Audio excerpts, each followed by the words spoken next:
how to transfer WhatsApp from Android to iPhone. So let's get started. Firstly, open the WhatsApp app on your Android phone. After you do so, go to the settings by tapping on the settings icon in the bottom right corner of your screen.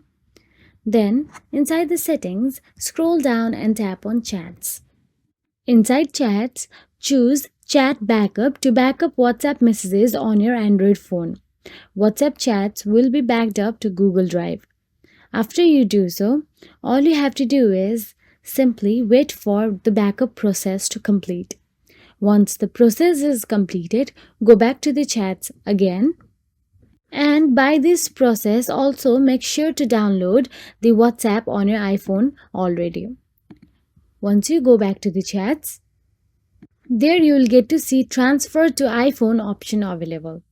Simply tap on the transfer to iPhone and continue with the process. Then a QR code will be displayed on your screen, and now all you have to do is scan the QR code from your iPhone and everything will be transferred easily. So that is it. If you found this video helpful, please like, share and subscribe, and thank you so much for watching.